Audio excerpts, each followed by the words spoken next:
Bonjour à tous et merci de nous rejoindre sur Futur TV pour cette nouvelle édition de la rédaction. Voici les titres de ce journal. C'est désormais officiel, les Libanais vont pouvoir suivre la Coupe du Monde en direct et gratuitement dès ce soir. Le ministère des Télécoms va payer 3 millions de dollars à la société Sama qui a accepté de réduire ses tarifs. Depuis Rabier, le ministre de l'Intérieur affirme que le courant du futur ne va pas rompre son alliance avec le 14 mars, malgré le dialogue entamé avec le CPL de Michel Aoun. En Irak, les djihadistes de Daesh affirment avoir exécuté 1700 soldats chiites à Tikrit. Washington annonce un renforcement des mesures de sécurité à l'ambassade américaine à Bagdad et dit envisager des frappes de drones. Et à suivre également dans cette édition, c'est la bonne nouvelle de ce lundi. Michael Schumacher est sorti du coma. L'ancien pilote allemand de Formule 1 a quitté l'hôpital de Grenoble où il était hospitalisé depuis son grave accident de ski en décembre dernier. Il va poursuivre sa réadaptation à Lausanne. Le ministre des Télécoms, Boutros Hareb, avait promis d'annoncer aujourd'hui une bonne nouvelle aux Libanais concernant la retransmission de la Coupe du Monde en direct. C'est désormais chose faite. Les Libanais vont enfin pouvoir suivre dès ce soir les matchs gratuitement. C'est Hareb qui l'a annoncé ce matin. Jusqu'à dimanche, le bras de fer semblait se poursuivre entre l'État et la société Sama qui détient le monopole de la diffusion du mondial au Liban. Sama a accepté de réduire ses tarifs et le ministère des Télécoms va s'acquitter d'une compensation financière de 3 millions de dollars pour couvrir les droits.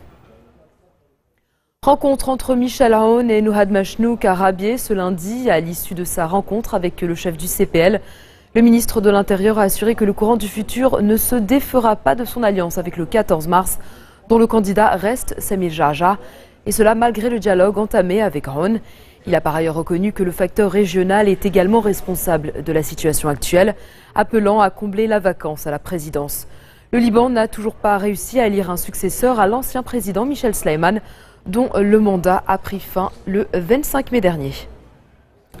Autre réaction, celle du coordinateur spécial des Nations Unies au Liban. Derek Plummy a mis en garde contre la vacance à la présidence, estimant qu'elle aura un impact sur la confiance de la communauté internationale dans le Liban. La formation du gouvernement Salam et la mise en œuvre du plan de sécurité consistent un progrès, selon lui.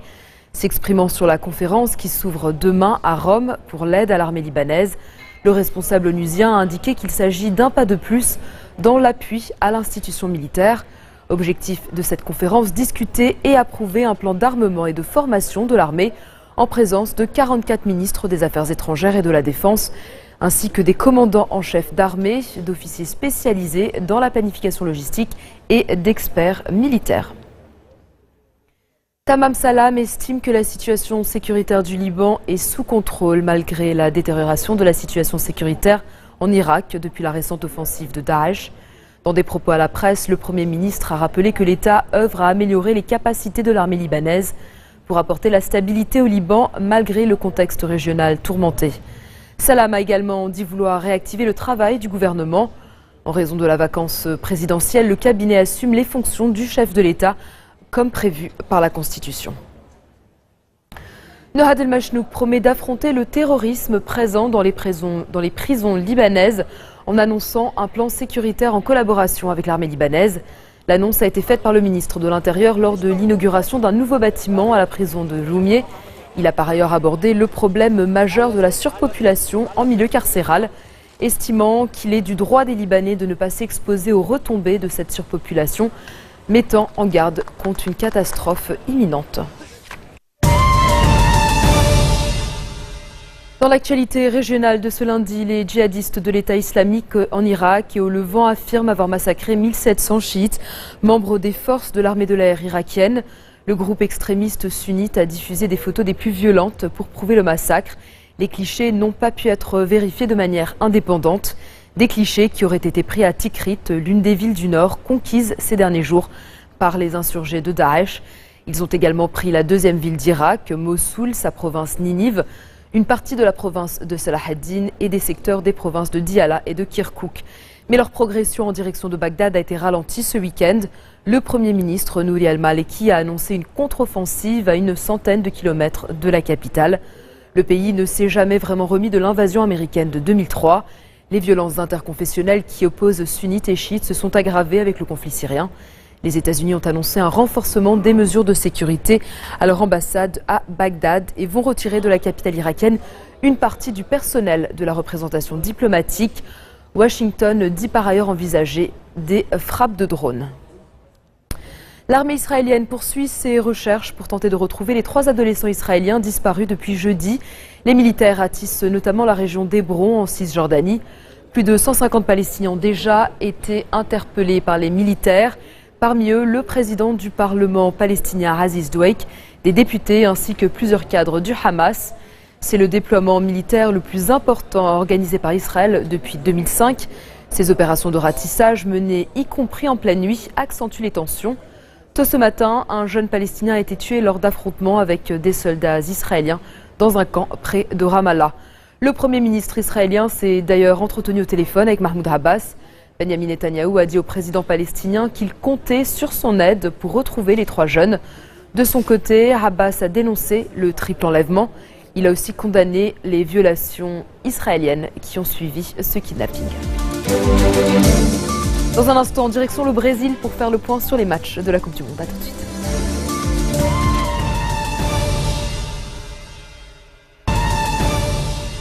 Retour sur le plateau de l'info de Futur TV. Je vous l'annonçais en titre, Michael Schumacher n'est plus dans le coma. L'annonce a été faite ce matin par l'entourage du pilote allemand de Formule 1 qui n'a pas pour autant donné plus de détails sur son état médical. Dans un communiqué, la porte-parole de la famille a précisé que l'ancien champion du monde avait quitté l'hôpital de Grenoble. Il est désormais hospitalisé à Lausanne, en Suisse, où il va poursuivre sa longue phase de réadaptation. Âgé de 45 ans, Michael Schumacher a été victime d'un accident de ski le 29 décembre dernier dans la station de Méribel. Souffrant d'un traumatisme crânien, il avait été transporté à l'hôpital de Grenoble, où il avait été plongé dans un coma artificiel. Au moins 48 personnes ont été tuées dimanche soir dans une attaque terroriste menée à Mpeketoni, ville côtière située dans l'est du Kenya. Aucune revendication pour l'heure, mais les autorités soupçonnent des miliciens Shebab d'être les auteurs de cette tuerie. Des témoins sur place racontent que les assaillants étaient lourdement armés. Ils sont arrivés à bord de plusieurs véhicules, ils ont ouvert le feu et incendié plusieurs bâtiments officiels ainsi que 2 hôtels. La ville est située non loin d'un important site touristique kényan. En septembre dernier, près de 70 personnes avaient été tuées lors de l'assaut lancé par des Shebab contre un centre commercial de Nairobi. Les islamistes somaliens s'en prennent au Kenya en représailles à son engagement armé en Somalie. 100 jours que le vol MH370 de Malaysia Airlines a disparu dans des circonstances toujours mystérieuses et sans laisser de traces. Parti de Kuala Lumpur pour Pékin le 8 mars avec 239 personnes à son bord. L'appareil se serait abîmé dans le sud de l'océan Indien, à l'opposé de son plan de vol. Il reste à ce jour introuvable malgré les recherches pharaoniques entreprises depuis. De nombreuses familles se disent convaincues que le Boeing a été détourné et que les autorités leur cachent quelque chose. Des proches des passagers veulent même offrir 5 millions de dollars à toute personne détenant des informations sur la disparition de l'avion. La Russie a mis sa menace à exécution et décidé de couper le gaz à l'Ukraine. Le géant Gazprom passe à un système de prépaiement mensuel pour ses livraisons de gaz à Kiev. Autrement dit, l'Ukraine n'obtiendra que ce qu'elle payera en avance. Environ 15% du gaz consommé dans l'Union européenne transite par le territoire ukrainien. Selon Gazprom, les perturbations sont possibles si l'Ukraine se serre au robinet. Les différends entre Moscou et Kiev portent sur la dette gazière ukrainienne estimée désormais à 5 milliards de dollars et le tarif des 1000 mètres cubes de gaz. L'affaire a été portée devant une cour d'arbitrage internationale à Stockholm par les 2 parties. L'Union européenne pourrait louer des endroits de stockage surveillés en Ukraine pour prévenir les éventuelles attaques contre les gazoducs, attaques qui perturberaient les livraisons européennes. Le 6e jour consécutif de grève à la SNCF est un véritable cauchemar pour les étudiants français qui passent leur bac à partir de ce lundi. Des centaines de milliers de lycéens passent aujourd'hui l'épreuve de philosophie, mais la première difficulté était d'arriver à l'heure. Le Premier ministre a défendu la réforme ferroviaire, dénonçant une grève inutile et pas responsable. On écoute Manuel Valls et d'autres réactions. Je regrette profondément que cette grève continue parce qu'on n'en voit pas le sens, alors que le dialogue est maintenu, que la porte du gouvernement reste ouverte et que le débat à l'Assemblée va commencer demain. Non, ce texte est nécessaire. Il est temps d'arrêter cette grève, il est temps de dialoguer, et je le dis notamment à la CGT, la porte est ouverte, il n'est pas possible de maintenir cette situation qui n'est pas comprise par nos concitoyens et qui coûte cher par ailleurs au pays. Déjà aujourd'hui il y a le bac, donc je pense que la SNCF aurait quand même... Priorité au direct et on écoute tout de suite le ministre de l'Éducation, Saab, à propos de son... امتحانات الشهاده المتوسطه اليوم اخر نهار، واليوم بلشنا بالامتحانات التعليم المهني والتقني، وبكره بنبلش بامتحانات شهاده الثانويه الرسميه، الشهاده الرسميه للتعليم الثانوي.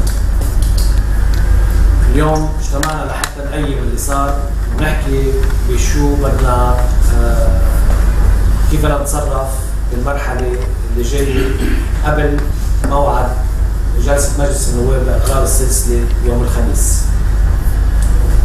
أول شيء حبيت اليوم أنه نجتمع لحتى نرجع نأكد على مطالب الأساتذة وعلى موضوع إقرار السلسلة وفق المطالب اللي هن عم يطالبوها صار لهم 3 سنين.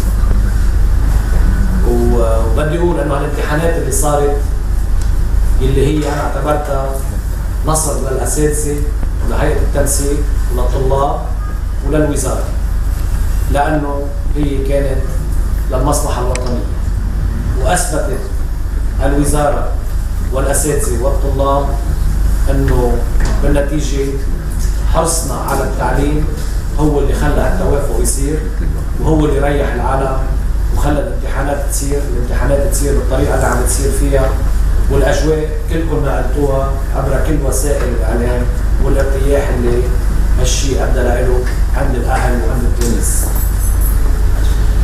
أما المطالب اللي بعدها عالقة واللي بدي أحكي عنها اليوم، واللي هي أنا دايما قلت مطالب محقة، وأنا دايما كنت من أول يوم ولتاريخ النهار ورح ضلني صوت الأساتذة ورح ضلني طالب بكل حقوقهم اللي واقفة اليوم من 3 سنين بموضوع السلسلة. هيدي الحقوق صار من الضروري اليوم أنه تنعطى بالسلسلة بأسرع وقت، لأنه كل شيء ممكن يعطوها الأساتذة عطيوه. اتفقنا نحن وياهم على إنهاء العام الدراسي وإجراء الامتحانات، وبالفعل لبوا وأنهوا العام الدراسي حرصا منهم على مصلحة الطلاب وعلى مصلحة التربية بشكل عام.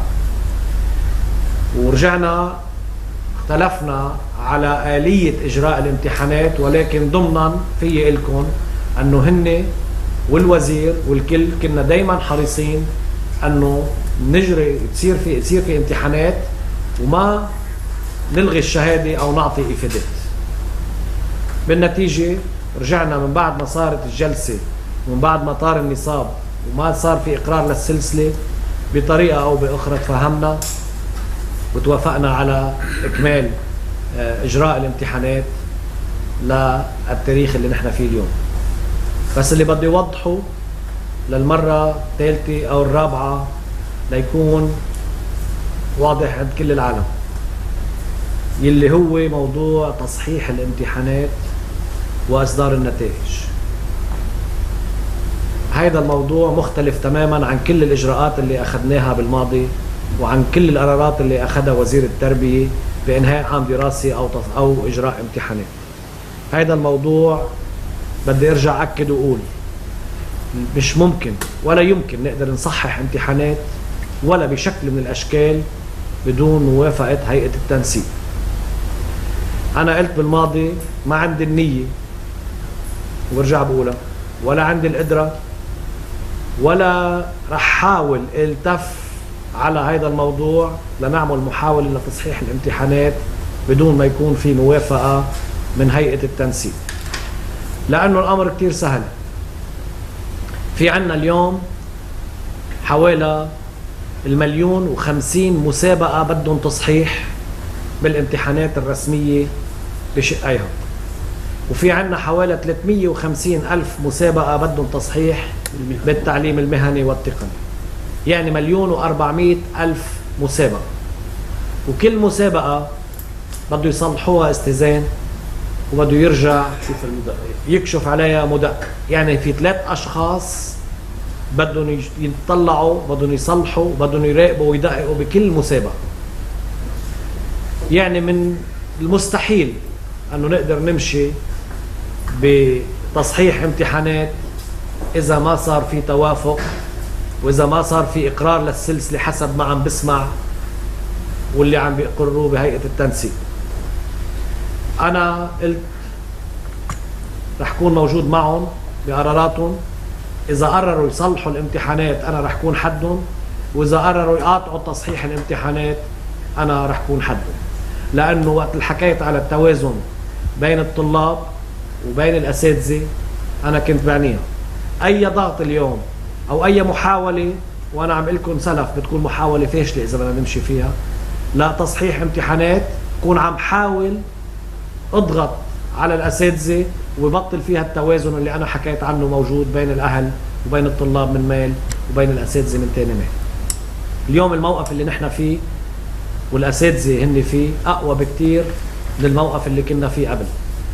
اليوم كلنا متحدين وعم نطالب بهالحقوق. بتأمل أنه خلال هال3 أيام اللي باقيين نقدر نتوصل لتفاهم مع كل المعنيين لحتى يصير في إقرار للسلسلة.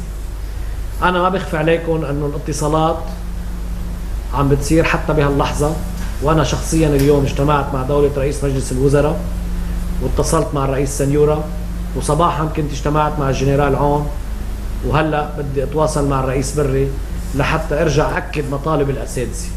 وبعرف أنه زميلنا الأستاذ إبراهيم كنعان عم بيقوم بجولات حاليا مع دكتور جمال جراح وست بهية الحريري وكل الأفرقاء المعنيين بهذا الموضوع عم تشتغل ليل نهار. أنا امبارح كمان تواصلت مع معالي وزير المالية يلي هو كمان أكد على استعداد وزارة المالية للمرة الثانية والثالثة والرابعة لحتى يزودنا بكل المعلومات اللي نحن بحاجة لها بموضوع تمويل السلسلة وموضوع الإيرادات. أنا سبق وقلت أنه معالي الوزير جاوبنا على كل شيء طلبناه منه خلال الاجتماعات اللي كانت عم بتصير الأسبوع الماضي، وهو على استعداد ليرجع يزودنا بأي معلومات نحن بحاجة لها. اليوم أنا تواصلت على التليفون قبل ما نبلش الاجتماع مع دولة الرئيس سنيورة، وراح انقلكم بالوقائع بعض الكلمات اللي هو استعملها وقال لي اياها على التليفون وانا لقيتها ملفتة. قال لي الرئيس سنيورة انه بعد كل اللي صار بموضوع السلسلة بيكون هناك ظلامة اذا ما بنعطي سلسلة. هيدا موضوع ملفت ومشجع، ولكن هو ملتزم حسب ما قال لي بإقرار سلسلة، بس تكون سلسلة عادلة ومبالغها محمولة وإيراداتها مؤمنة. وبعتقد هيدا المنطق ما رح نختلف عليه.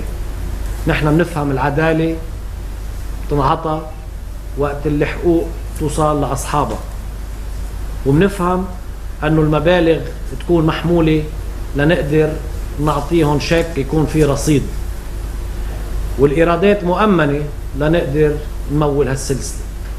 المصطلحات ال3 اللي استعملها الرئيس سنيورة هي بمحلها ونحن بنتفهمها، وبنتأمل أنه نقدر نتوصل بها3 أيام اللي جايين على إقرار للسلسلة. وأكثر من هيك سألته إذا نحن ممكن ننهي هالموضوع يوم الخميس، قال لي عم نشتغل ليل نهار، إذا قدرنا نقرها الجمعة بنقرها، الخميس بنقرها، إذا خلصت الأربعاء بنقرها يوم الأربعاء. النقاش مستمر. وقال لي كمان نحن ما عدنا موضوع